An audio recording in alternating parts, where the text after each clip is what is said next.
Hello students, welcome to Global Online. This is Ankita Sood. Jammu Kashmir set paper 1 के final revision के लिए logical reasoning unit number 6 के most expected MCQs की series में लेकर आई हूं, जिसमें से आपको एग्जाम में एज इट इज क्वेश्चन जरूर देखने को मिलेंगे. तो आप सभी स्टूडेंट्स इस वीडियो में एंड तक बने रहिएगा. यहाँ पर हर एक क्वेश्चन के आंसर के साथ आपको डिटेल्ड एक्सप्लेनेशन और शॉर्ट एंड स्मार्ट ट्रिक्स भी बताई जाएगी, ताकि आप लोगों के सारे कॉन्सेप्ट्स भी क्लियर हो जाएं. सेशन को स्टार्ट करने से पहले आपको पता होना चाहिए कि जम्मू कश्मीर सेट एग्जाम को क्वालिफाई करने के लिए पेपर 1 प्रिपरेशन पर आपको बहुत ध्यान देना है. इसमें आपको स्मार्ट प्रिपरेशन कैसे करना है, कैसे आप लोग 75 प्लस स्कोर कर सकते हो, इसके लिए कंप्लीट कोर्स हमने लॉन्च किया है, जिसमें आपको फुल सिलेबस वीडियो लेक्चर्स हम प्रोवाइड करवाते हैं. एग्जामिनेशन से पहले आपका पूरा सिलेबस कवर करवाने की 100% श्योरिटी मैं देती हूँ. हर एक वीडियो लेक्चर में स्मार्ट ट्रिक्स और शॉर्ट ट्रिक्स के साथ आपको बहुत ही सिंपल और इजी लैंग्वेज में सारे कॉन्सेप्ट्स क्लियर करवा दिए जाएंगे. फुल सिलेबस नोट्स यहाँ पर आपको पीडीएफ के फॉर्मेट में हम प्रोवाइड करवाते हैं, जिसको बहुत ही आसानी से आप सभी अपने मोबाइल फोन में भी डाउनलोड करके कभी भी कहीं पर पढ़ सकते हो. फुल सिलेबस मॉक टेस्ट में कंप्लीट 10 यूनिट्स को कवर किया गया है, जिसमें से एज इट इज क्वेश्चंस बहुत बार एग्जाम में पूछे जाते हैं.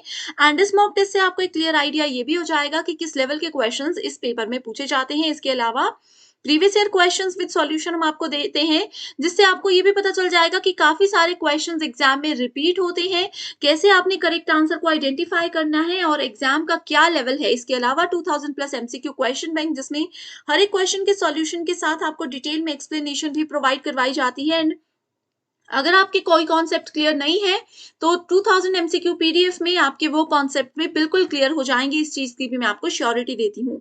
गिवन व्हाट्सएप नंबर्स पर आप जल्दी से कांटेक्ट कर लीजिए. इसको ज्वाइन करने के लिए सिर्फ आपको एक ही बार फीस देनी है, वो भी सिर्फ 2000 रुपए.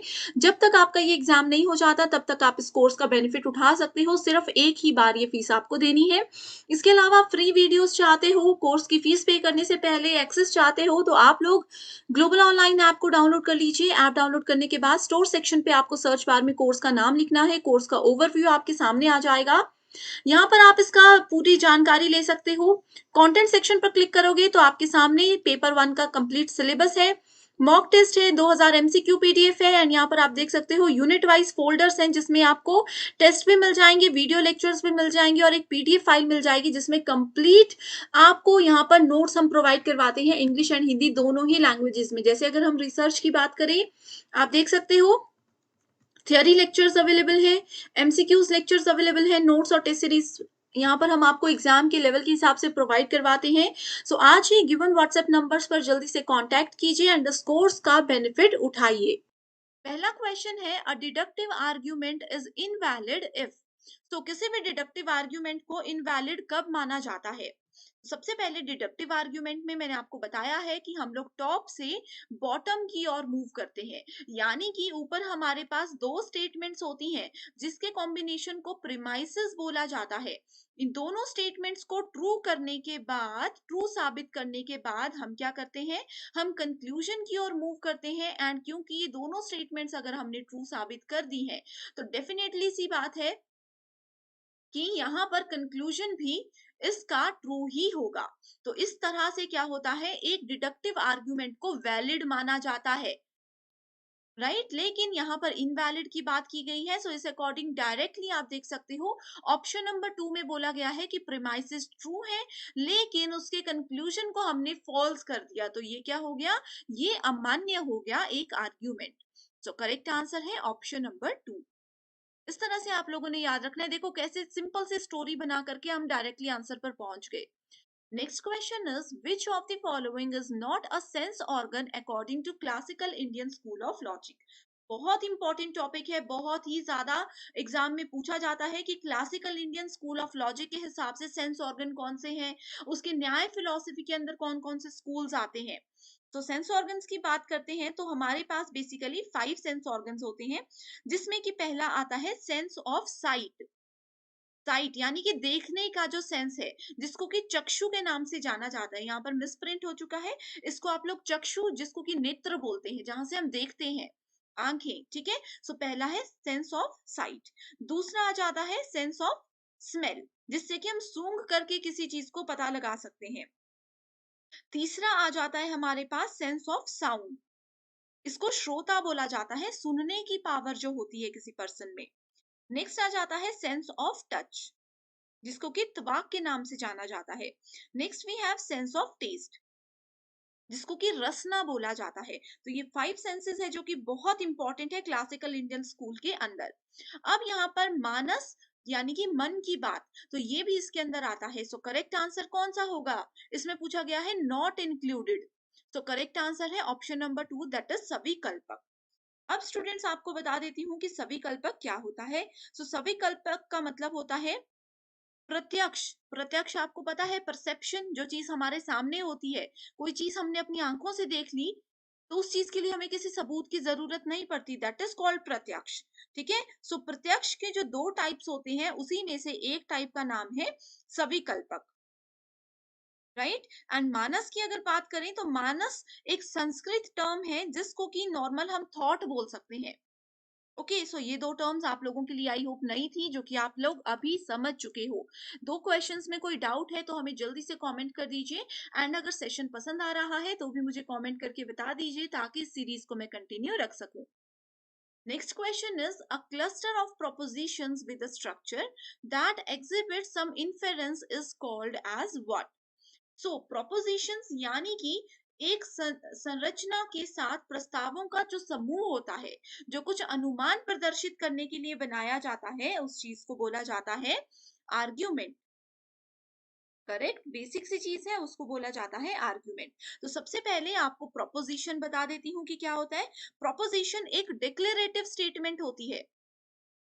डिक्लेरेटिव स्टेटमेंट का मतलब क्या होता है? जो कि किसी भी चीज को डिक्लेयर करती है, फाइनल उसका रिजल्ट हमें बताती है। ये एक डिक्लेरेटिव स्टेटमेंट होती है, जो कि या तो ट्रू होगी या तो फॉल्स होगी, या तो वो बिल्कुल सच होगी या तो वो बिल्कुल झूठ होगी।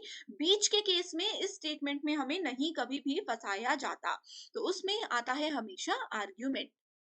Next question is which of the following is are not accepted in Buddhism? So Buddhism हमने डिटेल में डिस्कस किया है अपने प्रीवियस थ्योरी सेशन में। So Buddhism में किस चीज को एक्सेप्ट नहीं किया जाता? ऑप्शंस आर अध्याय, अध्यास, प्रत्यक्ष, अपोहा, अर्थपति, अभवा और शब्दा। अभवा का मतलब होता है अभाव, यानी कि किसी चीज की कमी। अभ्यास का मतलब होता है प्रैक्टिस करना, प्रत्यक्ष हमारे सामने की चीज। अपोहा यहाँ पे आप लोगों के लिए में भी हो सकता है नई चीज है। अपोहा का मतलब होता है कोई भी नेगेटिव प्रोसेस, ये एक नेगेटिव प्रोसेस होता है। अर्थपति किसी भी वर्ड का मीनिंग, ठीक है। शब्द का मतलब आपको पता ही है, कोई भी वर्ड जो होता है उसको शब्द बोला जाता है। यहाँ पर बुद्धिज्म में किस किस को इंक्लूड नहीं किया गया? यहाँ पर यार इंक्लूड नहीं किया गया है ए, डी, ई एंड एफ, ये वर्ड्स को इंक्लूड नहीं किया गया, सिर्फ प्रत्यक्ष और अपोहा को ही ऐड किया गया है। अपोहा का मतलब exclusion theory, exclusion theory Buddhism के हिसाब से ये इसका मतलब है।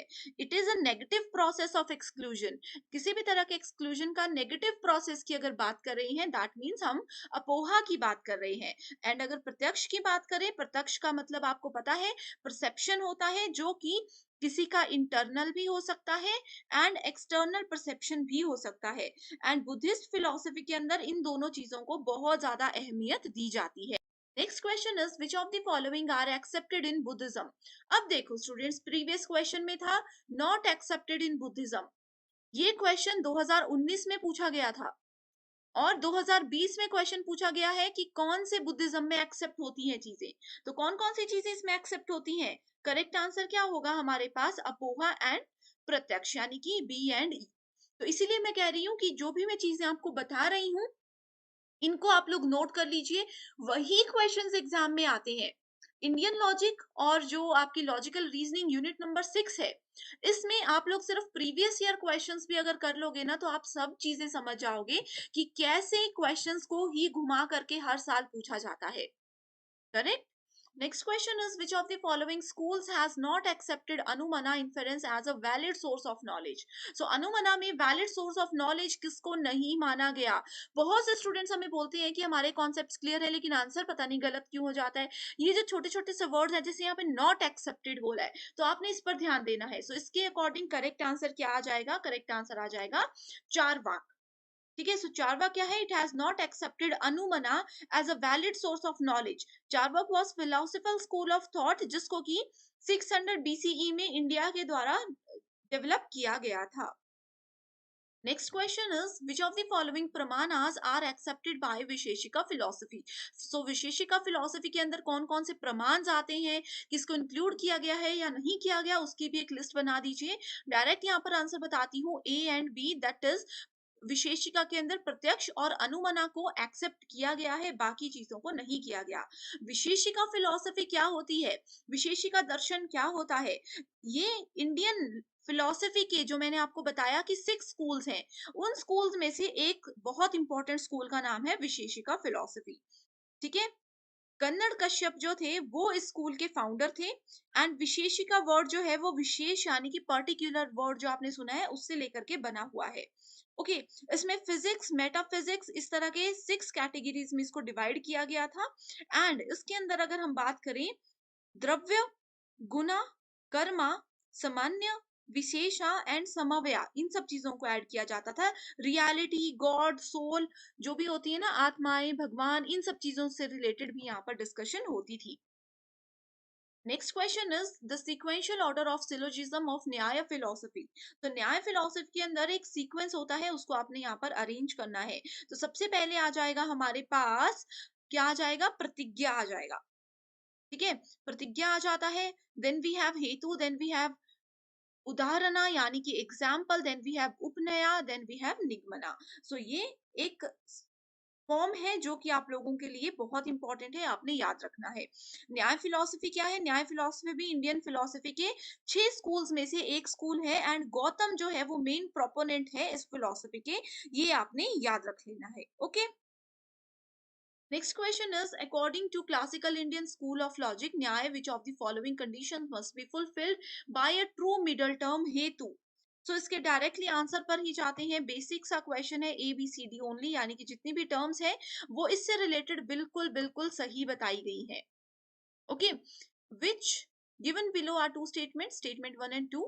उपनिषदिक ट्रेडिशन से रिलेटेड कौन सी स्टेटमेंट्स ट्रू है?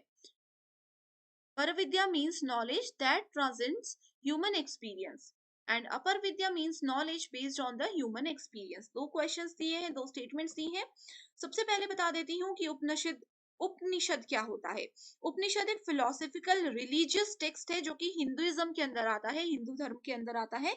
सनातन धर्म आप लोगों ने जरूर सुना होगा वर्ड, वो सब चीजें उपनिषद के साथ जुड़ी हुई है। ओके, सो यहाँ पर दोनों ही स्टेटमेंट्स इससे रिलेटेड बिल्कुल ट्रू है। अगला क्वेश्चन है, न्याय फिलॉसफी को हमने अरेंज करना है। ये क्वेश्चन देखो इस तरह से, न्याय फिलॉसफी के सीक्वेंशियल ऑर्डर इसको हमने अरेंज करना है। सो करेक्ट आंसर है, पहले है प्रतिज्ञा, then we have hetu, then we have उदाहरणा, निगमना, sorry upanaya, then निगमना। Same question अभी हमने किया, थोड़ा सा घुमा करके यहाँ पर पूछा गया है और कुछ भी नहीं है। सो इस तरह से स्टूडेंट्स, अगर देखो आप हमारे इंडियन लॉजिक का 1 आवर वाला सेशन देख लेते हो, लिंक डिस्क्रिप्शन में मिल जाएगा। 20 मिनट्स वाला सेशन देख लेते हो एंड ये एमसीक्यू सीरीज देख लेते हो, तो 100% आपका जो है सारे कॉन्सेप्ट इसी में से क्लियर हो जाएंगे। सो डिस्क्रिप्शन बॉक्स में एक प्लेलिस्ट का लिंक है, वहां पर आप देखिए, मेरे नाम से आपको बहुत सारे वीडियोस मिल जाएंगे जो कि आपकी रिवीजन में मदद करते हैं। What is the correct sequence of steps in the case of inference according to Indian logic? So Indian logic के हिसाब से देखो वही क्वेश्चन है, वही क्वेश्चन थोड़ा सा घुमा दिया गया है, फिर से अरेंज करना है। तो अरेंजमेंट पहले आता है प्रतिजना, जिसको कि प्रतिज्ञा बोला जाता है, हम तब से इसको प्रतिज्ञा बोल रहे थे, कहीं पर प्रतिजना लिखा होता है जैसे कि statement of thesis.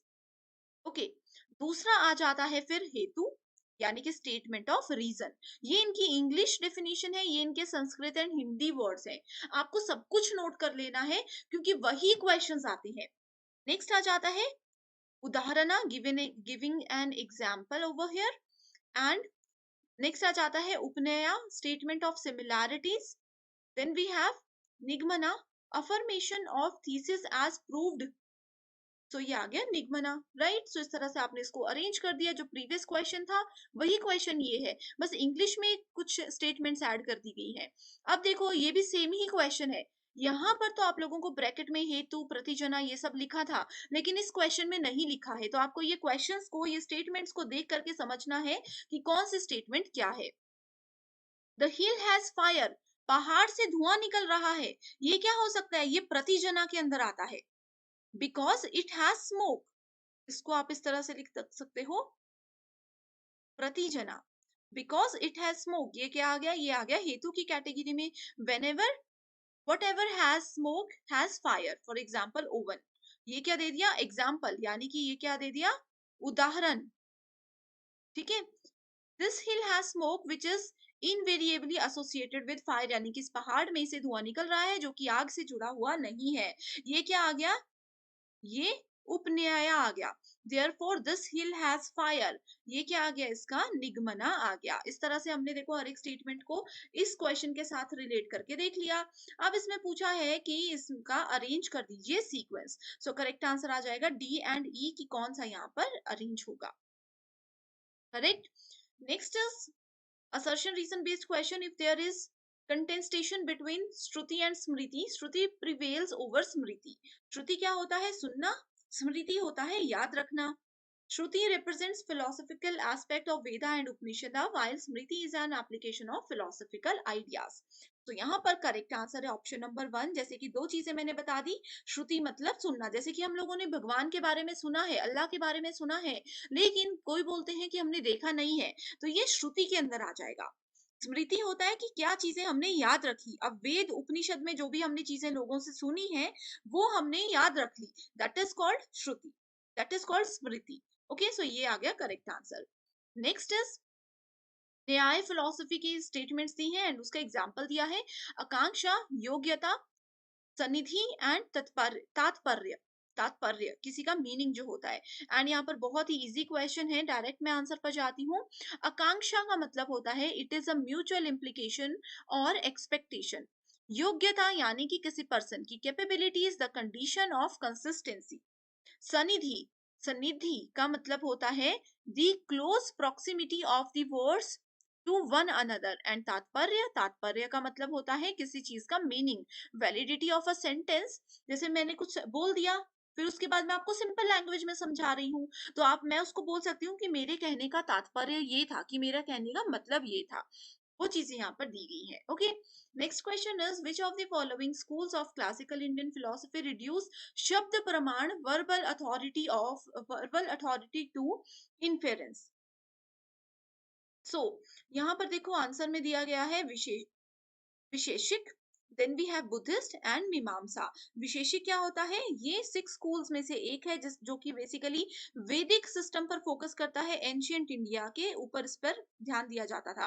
Then we have Buddhist, ये क्या है? Buddhist believe death is a natural part of life cycle and rebirth जरूर होता है। एंड मीमांसा की अगर बात करें, मीमांसा इसमें नहीं होगा, इसमें होगा ये कार्वका, या फिर इसको लोकायता बोला जाता है।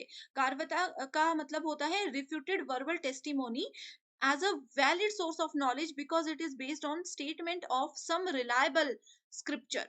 किसी एक पर्सन के रिलायबिलिटी के ऊपर बेस्ड यहाँ पर चीजें रहती हैं। इसमें बोला गया है कि कंपैरिजन जो है इसके अंदर एक्सेप्ट नहीं किया जाता। ओके, सो ये सब चीजें इसके अंदर आती हैं।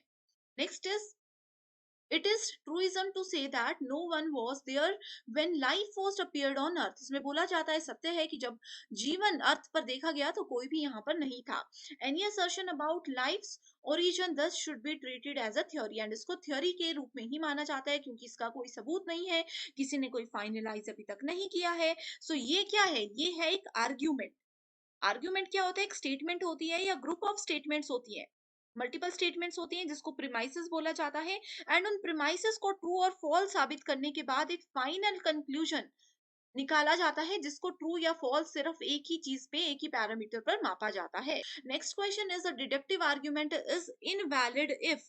सो डिडक्टिव आर्ग्यूमेंट को इनवैलिड क्यों माना जाता है?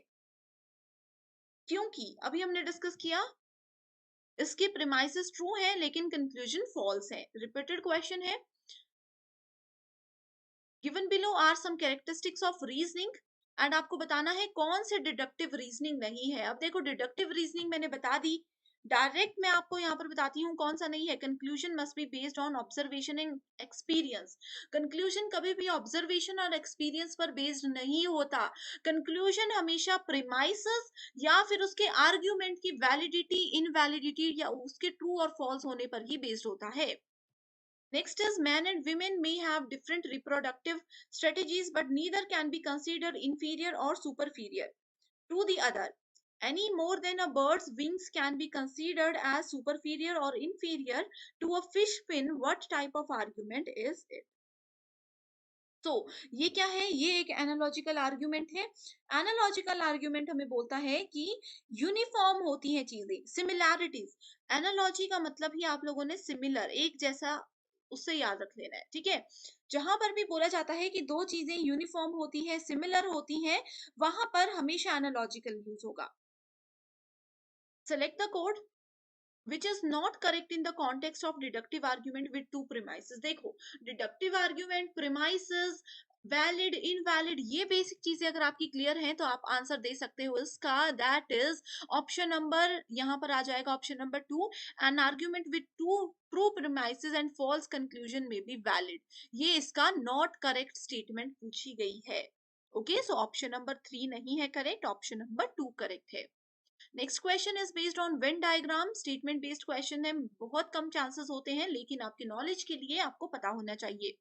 Venn diagram represent arguments graphically. आपको पता है इस तरह से सर्कल्स के हिसाब से वेन डायग्राम्स हमें चीजें बताते हैं कि कौन सी चीज का कितना रेशो है, क्या कौन सा पर्टिकुलर स्टेटमेंट बोल रहा है। Venn diagrams can enhance our understanding. Venn diagrams may be called valid or invalid. Venn diagram is clear method of notation. So correct answer है A, B and D. Venn diagrams enhance नहीं करते हमारी understanding को। जो चीज है वही Venn diagrams हमें दिखाते हैं, वो हमारे नॉलेज को, हमारी समझ को और ज्यादा बढ़ाने में मदद नहीं करते बिल्कुल भी। Next question is a definition put forward to resolve a dispute by influencing attitudes और steering emotions is called as persuasive. बहुत बेसिक क्वेश्चन है, डायरेक्ट डेफिनेशन है, डिडक्टिव आर्ग्यूमेंट बेस्ड क्वेश्चन फिर से आ चुका है। एक्सप्लेन मैं नहीं करूंगी क्योंकि जो एक स्टेटमेंट मैंने बता दी थी फर्स्ट क्वेश्चन में वही इंपॉर्टेंट है। So correct answer is option number B, that is 1 and 3 only. Next question, Indian logic makes a distinction between deductive and inductive reasoning. तो इसमें बोला है कि डिडक्टिव इंडक्टिव रीजनिंग के बीच में इंडियन लॉजिक ने एक कटौती ला दी है। Indian logic studies thought as such and not the form of thought alone. So correct answer क्या है? करेक्ट आंसर है option number 4, that is statement 1 बिल्कुल गलत है एंड 2 बिल्कुल ट्रू है। इंडियन लॉजिक स्टडी क्या करती है कि जो भी फॉर्म्स हैं किसी भी चीज के वो हमें बताती है, लेकिन ये कभी भी डिस्टिंक्शन डिडक्टिव और इंडक्टिव रीजनिंग के बीच में नहीं लेकर के आती है। इनके बीच में डिस्टिंक्शन लेकर के आती है जो भी स्टेटमेंट्स गिवन होती है उस पर्टिकुलर। पेपर 1 के साथ साथ पेपर 2 प्रिपरेशन पर भी ध्यान दीजिएगा, ये आपको एग्जाम क्वालिफाई करने में बहुत ज़्यादा मदद करता है। लेकिन एग्जाम के पैटर्न के अकॉर्डिंग आपको स्मार्ट प्रिपरेशन करना है, जिसके लिए हम कंप्लीट स्टडी मटेरियल आपको प्रोवाइड करवाते हैं। इसमें आपको फुल सिलेबस नोट्स और एमसीक्यूज मिलेंगे। एमसीक्यूज में previous year questions, most repeated और एक्सपेक्टेड क्वेश्चंस हैं जो कि एग्जाम में एज इट इज पूछे जा सकते हैं। एंड ये स्टडी मटेरियल एग्जाम के बाद इंटरव्यू को क्वालिफाई करने में भी आपको मदद करेगा। सो सब्जेक्ट्स के नाम आपके सामने हैं, अपना पेपर 2 का सब्जेक्ट देखिए एंड गिवन व्हाट्सएप नंबर्स पर कांटेक्ट करके इसको आज ही ज्वाइन कर लीजिए। इसके लिए सिर्फ आपको एक ही बार फीस देनी है, 1280 रुपए। मैं आपको अश्योरिटी देती हूँ कि एग्जाम जब तक नहीं हो जाता, जब तक इंटरव्यू क्वालिफाई नहीं हो जाता, आप स्टडी मटेरियल का बेनिफिट उठा सकते हो। वो भी सिर्फ एक ही बार आपको फीस देनी होगी। तो बिना समय बर्बाद किए जल्दी से इन नंबर्स पर कॉन्टैक्ट करके आप इसकी पूरी जानकारी ले लीजिए। ये थे आज के most important and expected 25 questions. I hope students ये सेशन आपको पसंद आया है। So thank you so much for watching the session and I wish you all the very best.